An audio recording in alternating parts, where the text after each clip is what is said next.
Welcome back to Women in Westminster with me, Eleni Barrett. Today we're joined by Wera Hobhouse, the Liberal Democrat MP for Bath.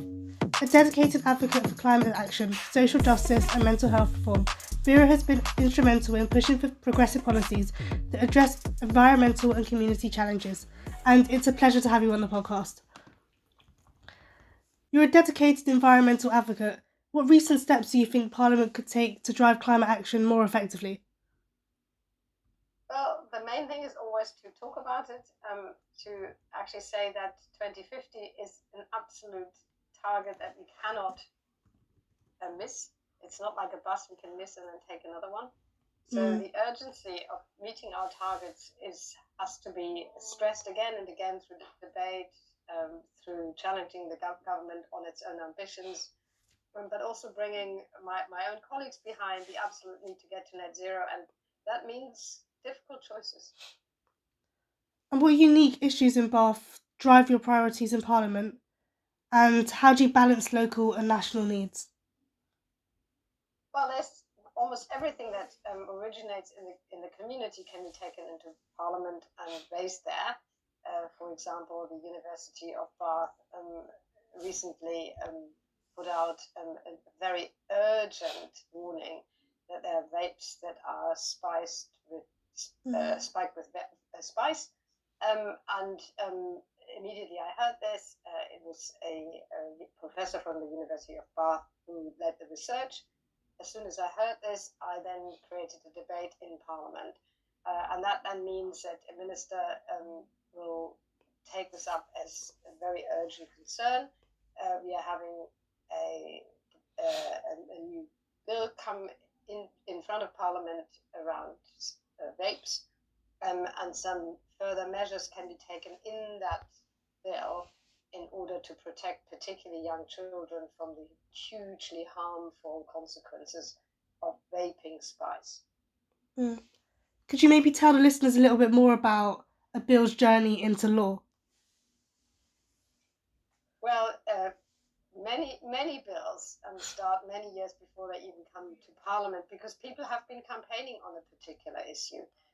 And let that be something like my Workers' Protection Act, which was a bill before it became the Act. But people had been campaigning on doing something about sexual harassment in the workplace for a long time. So there's a campaign organization, let's say the Foresight Society in this case, who raises the issue.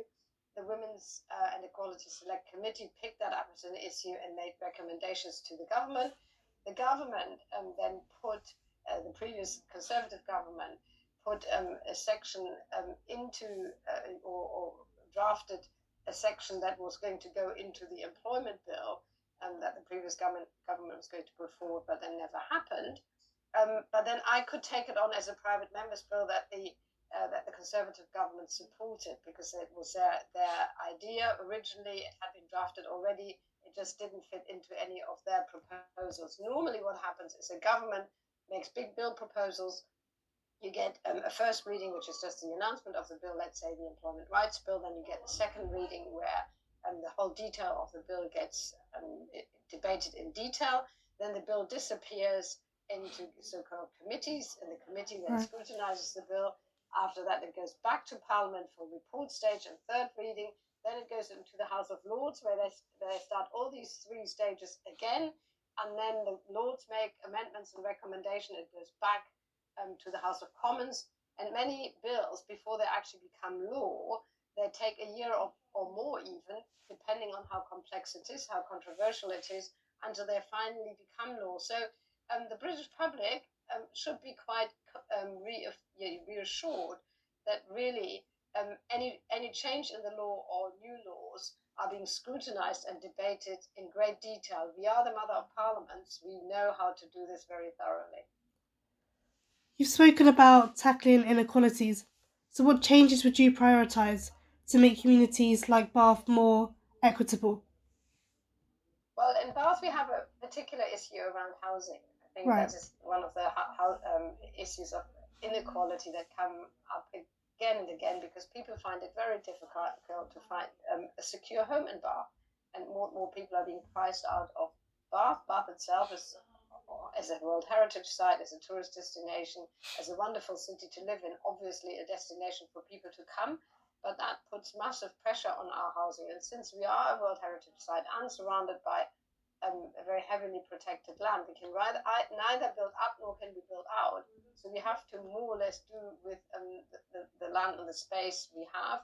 We can increase housing a little bit, but on the whole, there's a lot of pressure on housing through students and through tourism and through the people who live there already, and it becomes increasingly unaffordable for people on more modest incomes to live in Bath. And this has been a massive issue. So when we are talking about building more homes, we need to particularly build more social homes for rent. That is a sector that is declining, and people who are in need of social housing or affordable housing, they increasingly cannot live in Bath, and that is a terrible issue for equality or inequality. This is what we need to raise, and I raise again and again. We can do possibly something for regulating Airbnb better, and we should definitely do something for making student housing and the standard of student housing better. But we should also sort of really think around how much more student housing we can have in Bath. And when houses are built, the proportion of affordable housing has to be a lot higher.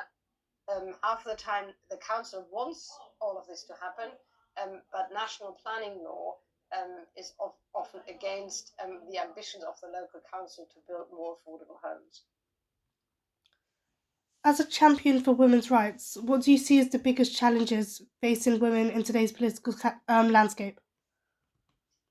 Well, it's always the underlying issues, is the things that are there, but they're not really outspoken enough. So for a long time, I have tried and failed so far to make misogyny a hate crime. I think I want to try again with the new government, more open to realizing that a lot of the issues that women are facing are there because we still don't look at the principles first, making misogyny a hate crime, which I believe would be a step in the right direction. But other things that I have introduced, they are small steps, but accumulatively they make a difference. Like I brought the upskirting into the parliamentary debate, and it is now an act, so upskirting is illegal. I made the Workers' Protection Act possible, and now sexual harassment in the workplace becomes a preventative duty for the employer. That act has only come into effect last week, so that will hopefully make a difference to our workplaces. So there's loads and loads of things that can be done. There's still a lot of work to do. The fact that there are more women in Parliament than ever hopefully makes a difference. Yeah, it's amazing that 40% of our MPs are now women, but also, there's still a lot more that needs to be done. You've advocated for mental health reform. What policies do you feel are most urgently needed to support mental health services? Again, mental health is a very big issue, and we know that young people's mental health has declined rapidly, particularly through COVID. COVID will have a very long shadow, particularly for our younger generation, and access to mental health support has been very poor. So we Liberal Democrats have campaigned and put into our manifesto for much better mental health support, so a dedicated mental health nurse in schools, and the right to have mental health support in schools. But I specifically have been campaigning for better eating disorder services, and eating disorders are a massive issue. It's really a national epidemic of eating disorders. It's of the mental health disorders, the one with the highest mortality rates. It's a complex illness which is physical and mental. And if you only treat one or the other, it's not good enough. Most of the time, again, waiting times are very long.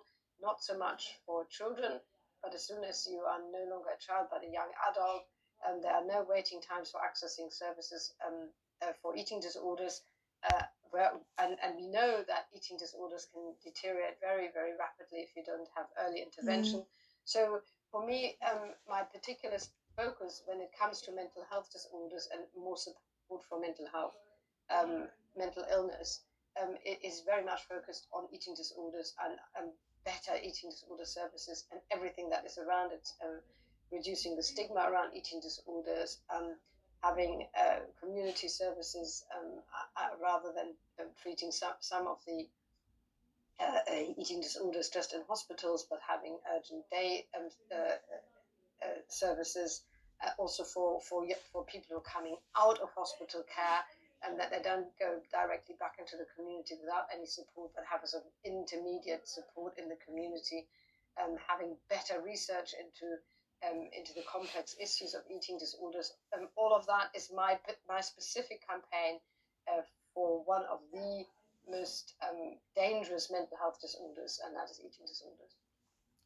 If you could implement one major policy change instantly, what would it be and why? You know, there's so many things that we can pick up. There's no order in which I'd say one thing or the other should be prioritized. When it comes to mental health, yes, I have just said it should be access to eating disorders. But if you've got another focus, then it would be about children's mental health and for example, autism. You know, within Parliament, within the space of changing the law, there are so many things that can be changed. Each MP has to pick their particular issues. I have been campaigning particularly around the environment, but I've also just been campaigning around eating disorders. Within myself, I couldn't even say what is a priority. All of these things have equal importance. For me, the most important thing is to get to net zero, but yes, it is also incredibly important that young people get mental health support. So I find it sometimes not very helpful if I've been asked to prioritize and say this is an only one ever issue that will change the world. It's not like that, and politics is never like that. I don't find it a particularly helpful question. Anything that is, so to say, the 5 things that change the world, there's so many things that can change the world. There's so many priorities that individuals can have. I've told you about my priorities, but I'm not saying that my priorities are the one thing that changes everything.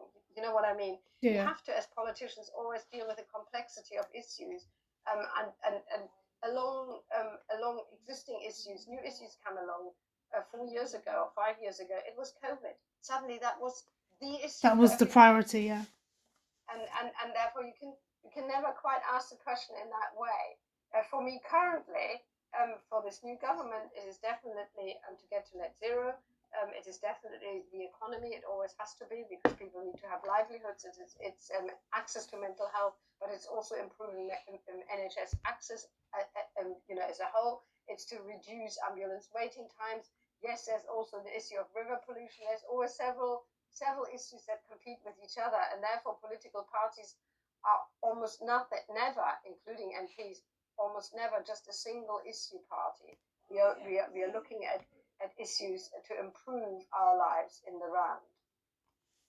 Okay, well, what do you enjoy most about representing your constituency? And do you have a favourite place to unwind in the city? I very much enjoy the cultural life in Bath. And what I think is particularly interesting to do in Bath is to listen to concerts, and we have got a large variety of lovely orchestras, of lovely choirs, and all of those give great joy to people of whatever genre you enjoy. So in Bath, we are particularly lucky to have a large number of people who love to sing. And there's a large variety of concerts that you can go to when people are performing and offering what they do, from young people and Voices for Life to the Bach Choir to Grenville and his male choir. There's something for everybody, and I think that is particularly enjoyable in Bath. But I have no particular venue I go to listen to these concerts. And if you're asking me what I particularly like to do, I like to unwind in my own home, because that's where I probably relax best. And I don't know about other people, but as soon as I go out somewhere, people meet me and say, "Hello, Wera, and by the way, I've written to you," and I want to say to them, "Oh my God, I just want to buy my cheese. Can I just buy my cheese?" Well, yeah, it must be amazing to be an MP in some aspects, but at the same time, very exhausting. Well, thank you for your time, Wera. It's been great to speak with you.